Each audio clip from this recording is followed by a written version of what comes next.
Сәлем баршаңызға.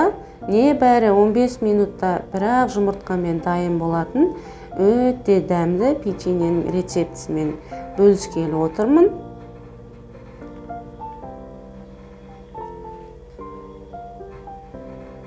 Ең әуелі ыдысымызға үй температурасында тұрған сары майымызды, оның үстіне құмшекер, жұмыртқа, бір жұмыртқамызды, содан кейін ұнымызға бір шай қасық ас содасын араластырып, осылай қамырымызды жақсылап илеп алатын боламыз.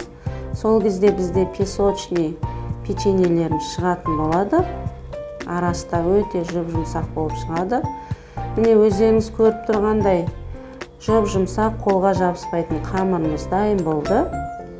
Енді кішкене ғана ұн сеуе отырып, сәл-сәл ғана жайып алатын боламыз. Қатты жұқа қылып жібермеңіздер, қалыңдау ете беріңіздер, сонда жұп-жұмсақ әдемі печеньелеріміз шығатын болады. Осылай стаканмен ойып алдым мен. Сіздерде форма болса, формаға да салып, кесіп ала берсеңіздер болады. Қалып кеткен қамырымызды қайтадан басын біріктіріп, печеньемізді жасап ала беретін боламыз. Міне осылай пергамент қағазын төсеп, қызып тұрған 200 градустағы пешімізге салып аламыз. Міне әдемі печеньелеріміз дайын болды. Біз бұл печеньемізді отбасымызбен жақсы көреміз.